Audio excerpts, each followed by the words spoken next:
রাস্তার পাশে গাছের মধ্যে জাম পেকে পেকে ঝুলে আছে, যদিও এগুলো সরকারি গাছ, যাকে আমরা ঠাট্টা বিদ্রুপ করে ডাকি শেখ হাসিনার গাছ। আজকে সেই শেখ হাসিনার গাছ থেকে জাম পেরে খাবো।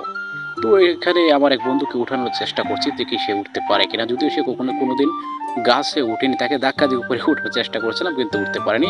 এর আগে কিন্তু আমাদের দুই বন্ধু গাছে উঠে বসে আছে। যাই হোক, সে না পারলেও সে কিন্তু ঠিকই উঠতে পারবে, কারণ সে এমনিতেই আগে থেকে গাছে উঠতে পারে। তো সে ওঠার চেষ্টা করতেছে এবং ধীরে ধীরে কিছুক্ষণের মধ্যে সে উঠে পড়বে, এটা আমরা জানি, কারণ সে খুব গাছ বইতে পারে। যাই হোক, এখান থেকে যেভাবে হোক আমাদের কাছে জাম পেরে নিয়ে টাটকা ভর্তা খেতে হবে। এটা আগে বলে রাখি, রাস্তার পাশে গাছ, যাকে আমরা সরকারি গাছ বলে থাকি।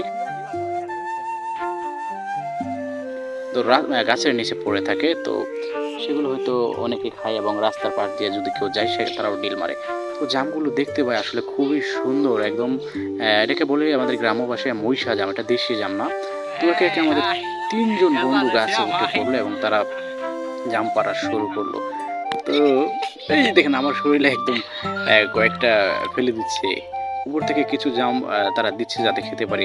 আর এই যে এক অবাগা লোক, সে তো গাছে উঠতে পারে না, নিচে থেকে উপর দিকে চেয়ে আছে, যদি দু একটা দাম উপর থেকে ওরা ফেলে দেয় তাহলে সে সেটা খাবে।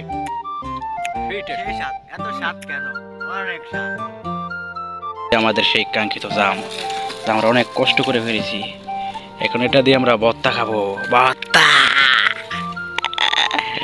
তো এই জামগুলো আমরা একেবারে ধুয়ে নিয়েছি, ধুয়ে নিয়ে খেতে এর মধ্যে আমরা বিভিন্ন রকমের রেসিপি, যেমন মরিচ সহ আরও বিভিন্ন জিনিস যেগুলো দিলে আসলে স্বাদ লাগে, সেগুলো দিয়ে আমরা একেবারে কষলিয়ে তারপর ভর্তাগুলো বানিয়ে নিয়েছি এবং কিছুক্ষণের মধ্যে আমরা সেটা খাবার। এটা যখন তৈরি হচ্ছিল তখন এটা দেখে আমাদের অনেকের মুখে কিন্তু পানি চলে এসেছিল, এতটা টেস্ট হবে কিন্তু। আর এগুলো দেখলে তো আসলে সবারই মুখে পানি চলে আসে। তো আমাদেরও কিন্তু দূর হয়েছিল কখন যে এটা আমরা খাবো।